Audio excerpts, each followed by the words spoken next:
सभी को जय मसीह की। एक बार फिर से हम यीशु के नाम से आपके बीच में आते हैं। मेरे प्रिय भाई और बहनों, एक वचन से हम आप लोग से बात करना चाहते हैं। मत्ती का 16:26 में लिखा है, यदि मनुष्य सारे जगत को प्राप्त कर अपने प्राण की हानि उठाए तो उसे क्या लाभ होगा? यह मनुष्य अपने प्राण के बदले क्या देगा? हाँ मेरे प्रिय भाई और बहनों, मनुष्य का सबसे कीमती चीज़ प्राण होता है। उसके पास यदि कितना भी धन दौलत रहे, लेकिन एक बीमारी आता है तो उसको डर हो जाता है कि कहीं मैं मर तो नहीं जाऊँगा। उसकी प्राण की चिंता रहता है और वो प्राण बचाने के लिए अपना पूरा धन दौलत तक को क्या करता है, अपना लगा देता है ताकि मेरा प्राण बच जाए। और वही कीमती चीज़ प्रभु ने अपने प्राण को आपके लिए, हमारे लिए दे दिया ताकि हम अपने प्राण को बचा सके। आज हम आपको प्राण बचाना है। प्राण हम कैसे बचा सकते हैं? मसीह में रह के। यदि आज हम मसीह में है, यदि मसीह में है तो हम अपने प्राण को क्या कर सकते हैं?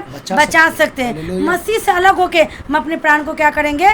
खो देंगे। देखिए, एक वचन में लिखा है, लूका का 12 में लिखा है 19 का, और अपने प्राण से कहूँगा कि प्राण तेरे पास बहुत वर्षों के लिए बहुत संपत्ति रखी है, चैन कर खा पी सुख से रह।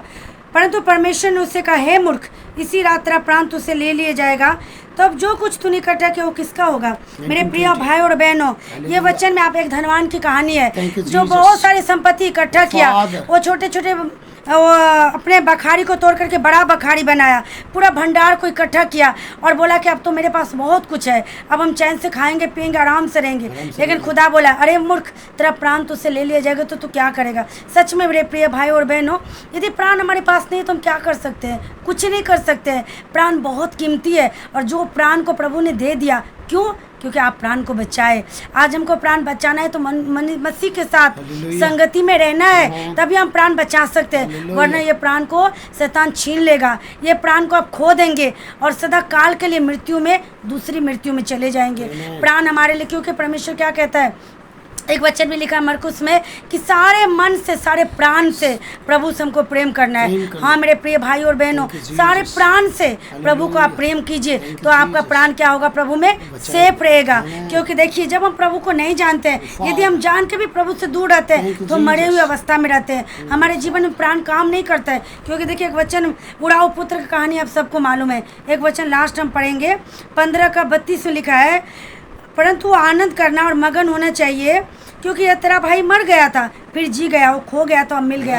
हाँ मेरे प्रिय भाइयों बहनों, जो मसीह से दूर है, जो मसीह में रह के भी खो गया है, वो मर गया है। लेकिन आज जब हम मसीह को जान गए, सच्चे रीति से उसे पकड़ लिया है, तो हम जीवित हैं। हम अपने प्राण को बचा लिए हैं और प्राण में हम जीवित हैं। आज हमारी प्रभु का वचन कहता है, यशायाह का 26 अध्याय में आप देखेंगे तो एक वचन में लिखा है, मैं प्राण से, जी से तेरी लालसा करूंगा और रात में तुझे क्या करूंगा? मैं ढूंढूंगा। क्योंकि परमेश्वर का वचन बहुत सामर्थ्य है। और एक वचन में लिखा है, इफिसियों का 5:16 में लिखा है, अवसर को बहुमूल्य समझो क्योंकि दिन बुरे हैं।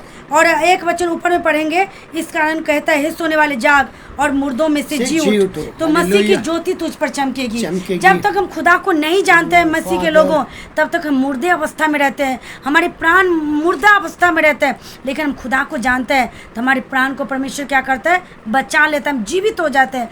यदि हम सदा काल के लिए जीवित रहना चाहते हैं तो खुदा के साथ आपको ईमानदार के साथ, विश्वास योग के साथ आपको चलना पड़ेगा। क्योंकि यदि लिखा है उस वचन में, जो प्राण को बचाना चाहेगा उससे खोएगा। हम संसार में बहुत सारी चीज़ करते हैं हम प्राण को बचाने के लिए, लेकिन वो खो देंगे। लेकिन मसीह में रह के यदि प्राण को भी खोएंगे तो आप उसको बचा लेंगे। इसके लिए मसीह में ईमानदारी के साथ, वफादारी के साथ, बड़े मतलब निर्दोषता के साथ हमको चलना है और बड़े भय के साथ। एक वचन हम लास्ट वचन पढ़ के क्लोज करेंगे, सच्चे खुदा को सच्ची रीत से हमको जानना है। फिलिपियों का 2:12 में लिखा है, इसीलिए हे मेरे प्रियो, जिस प्रकार तुम सदा से आज्ञा मानते आए हो, वैसे अब भी न केवल मेरे साथ रहते हुए, पर विशेष करके अब मेरे दूर रहने पर डरते और कांपते हुए अपने अपने उद्धार के कार्य को पूरा करते जाओ।